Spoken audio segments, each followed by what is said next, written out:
Menurut orang Dayak, darah itu bagian dari nyawa atau hidup. Jika habis darah, matilah kita. Darah sebagai simbol persatuan Dayak, yaitu mangkuk merah, menjadi kode keras atau genderang perang, bersifat sangat penting, sangat genting, segera, dan mendesak. Saudaraku, itulah suatu simbol bagi suku Dayak. Bersama Yesus ada masa depan. Bersama Yesus masa depan cemerlang. Pasti bertemu kembali dengan Pendeta Najarudin dalam renungan pagi ragiku. Kali ini tentang darah. Menurut orang Indonesia, darah itu merah, menunjukkan lambang atau sifat berani, patriotis, rela berkorban. Darah Yesus menebus hidupku, menebus hidupmu, menebus hidup kita, menghapus dosa-dosa kita. 1 Petrus pasal 1 ayat 19.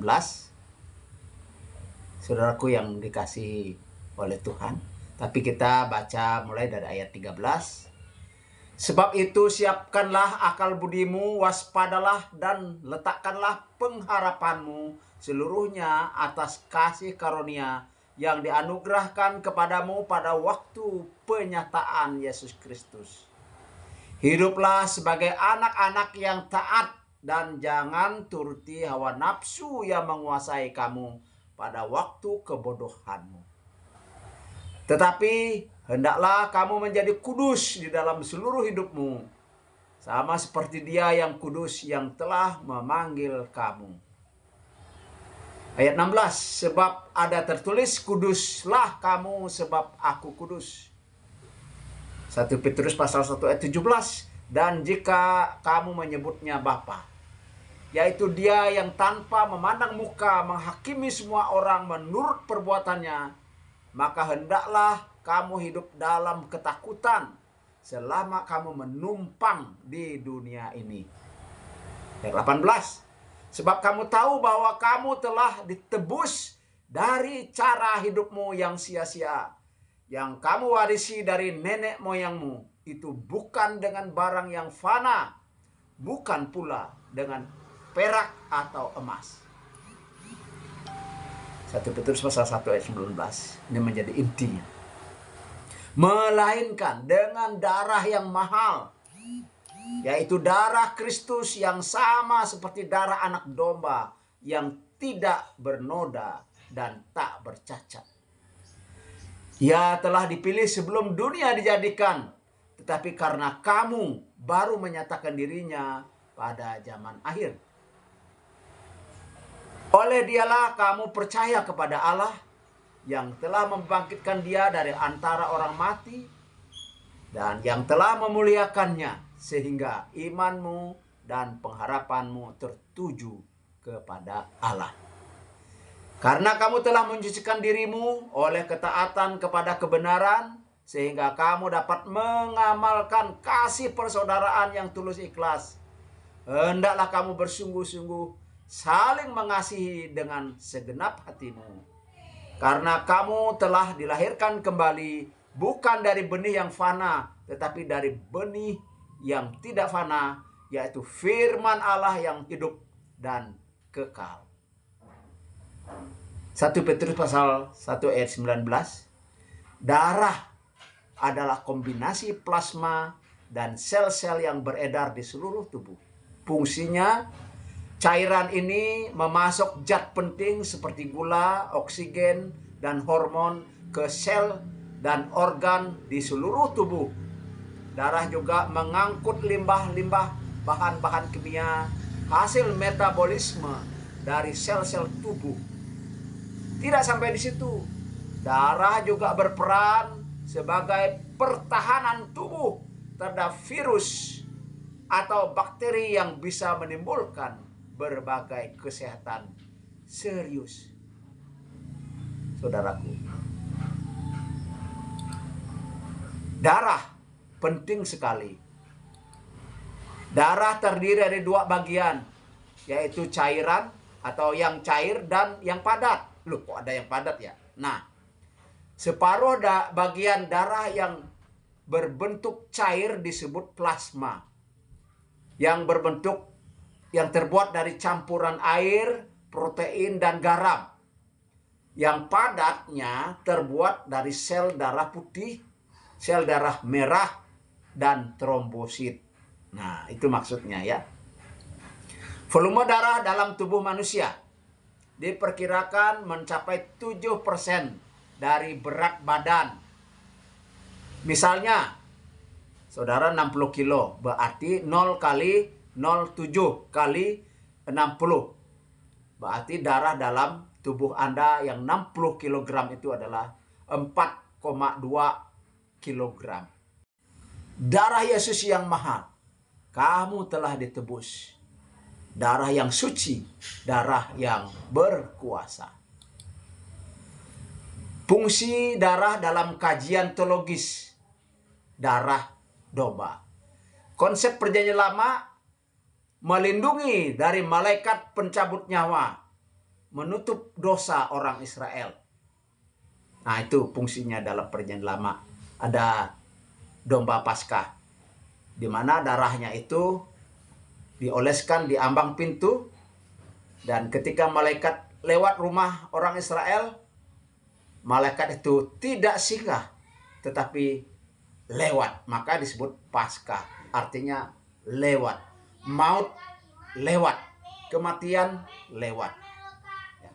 Tapi juga darah di dalam Perjanjian Lama yaitu menutup dosa orang yang percaya ataupun orang Israel.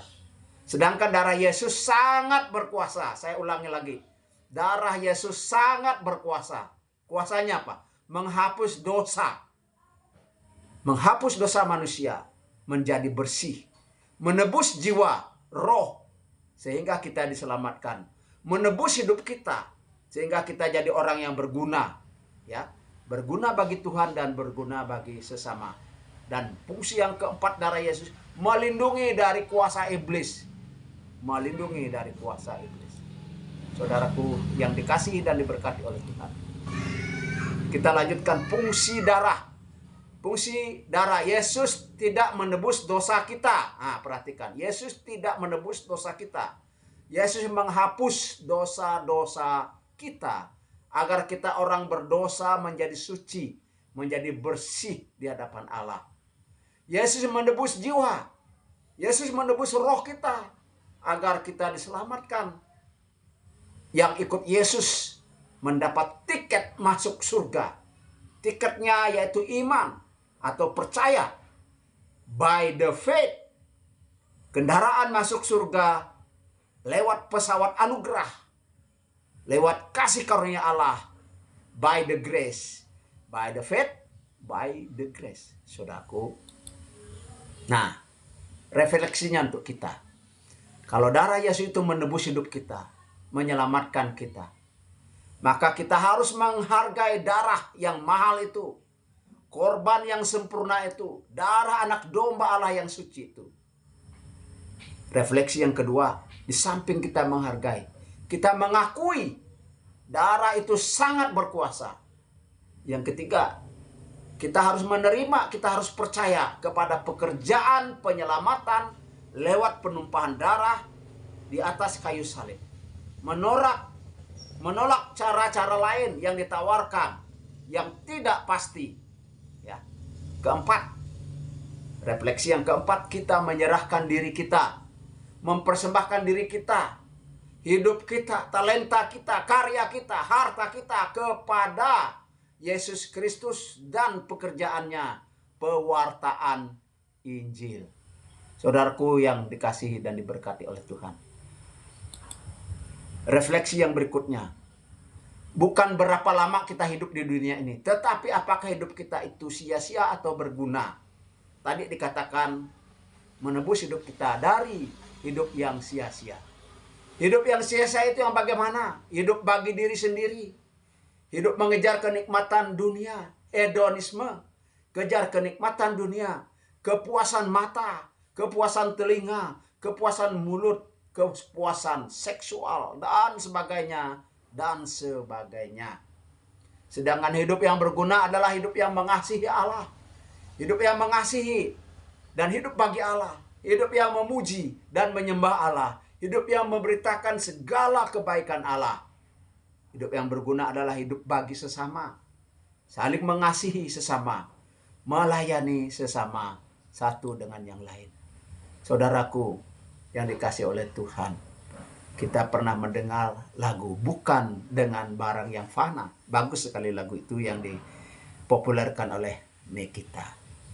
Kita ditebus, dan saya bersama anak-anak remaja dan juga anak panti menyanyikan lagu karya saya, dan saya akan persembahkan kepada saudara-saudara di lain kesempatan. Demikianlah renungan hari ini. Semoga Tuhan memberkati kita semua. Semoga saudara sudah di dalam penebusan, di dalam keselamatan, di dalam berkat Yesus Kristus. Bersama Yesus ada masa depan. Bersama Yesus masa depan cemerlang. Pasti, pasti, pasti. Haleluya. Salam hormat. Tabe kepada kalian semua. Haleluya.